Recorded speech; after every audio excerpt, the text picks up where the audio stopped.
ภาษาเวียดว่าสามบอกาคงสามค่อยจิไปกาเฮ็ดtôi có dám làm đâu tôi có dám làm đâu ค่อยจิไปกาเฮ็ดน้องกาไปคนเดียวบอน้องกาไปคนเดียวบอ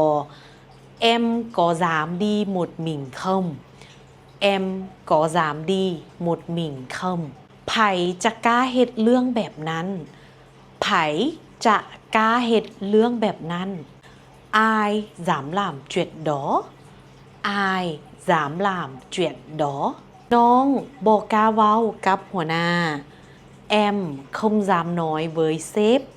em không dám nói với sếp อีกคำหนึ่งกล้าเฮ็ดกล้ายอมรับกล้าเฮ็ดกล้ายอมรับภาษาเวียดจะว่า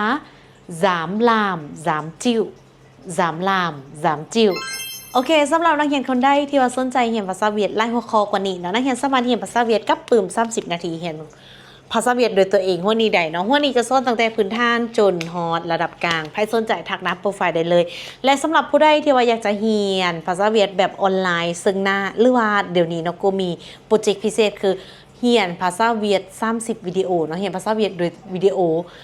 นักเรียนก็สามารถสอบถามทางแอดมินแล้วเดี๋ยวเขาจะส่งข้อมูลแล้วก็แนะนำเพิ่มเติมเกี่ยวกับคอร์สเรียนให้เด้อ